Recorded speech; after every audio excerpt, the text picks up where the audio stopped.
Hey internet, how's it going? Welcome to another episode of the Jongravesshow. I know a lot of folks are still kind of looking at our ReZero and kind of putting that like at the ass end of their lists and whatnot, but still, it's a very interesting show in which that you should watch. However, there is something about it that did kind of well, for a lot of shows like it probably would actually benefit if it did have way more action, because I do see a lot of things that are present in the series that actually could make it better or could actually help it move along faster, but they kind of opt out for using those things to actually try and get as much back and forth as they can between specific characters, which again isn't a problem. But if you focus more upon like things like magic and combat and fights and stuff like that, or better yet, what in the world is going on with, I forget that girl's name, Fest, I believe that's her name. It's like what the fuck is going on with her? Because you've been like at this place for a whole fucking week. Well, actually more than a week now. It's been a month, and well, you might as well say it's been a fucking month. But yeah, but plus side is though is that I am actually happy though that specific things about this episode are actually coming up to what I was kind of saying earlier on, of saying if he constantly dies week after week and then comes back here and then slowly begins to learn the mansion and stuff like that, and they already don't trust him, the question is him knowing the mansion now and him knowing things about these people before he even has a chance to like solidify a feeling back for them.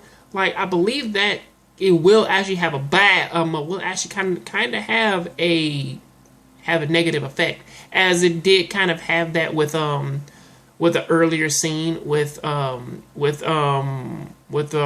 and Subaru, where that when he did destroy a vase, of course she did ask him the question of, how did you know where that vase was? Like, how the hell did you know that?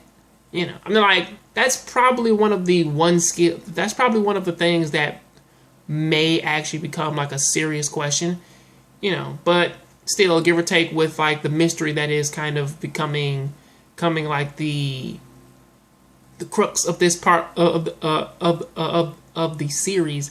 It's, or in this section of the show, it's like, okay, who's causing these hexes, and why is this happening the way it is? Well, that is a very interesting question.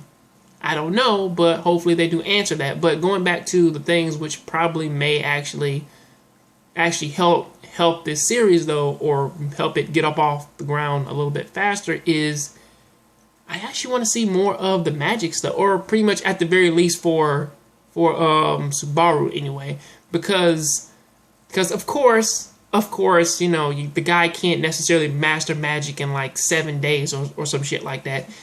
I mean, it took him damn near like 3 fucking tries to actually get good with a knife and peeling potatoes, until like he actually, you know, got good enough to do that shit on his own.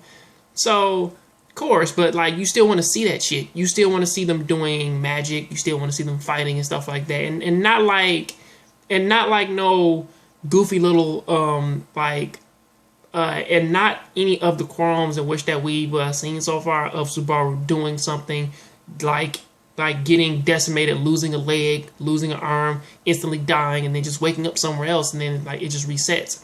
But then again, that is the story in which that like we have to deal with. But all I'm saying is that it would be nice to see more. It would be, but for what ReZero is doing, I still like it though. But until then, that is what I gotta say about that. Hopefully, next episode we do find out like who is the hexer, and it was actually nice to hear something about the jealous witch and Amelia, to kind of see like, oh wait, there is something of a connection as to why Amelia would kind of use that name at the beginning of the series. So that is something to take into consideration. I'll see you next time on the next Jongravesshow. Keep watching anime, keep playing video games. I'm out.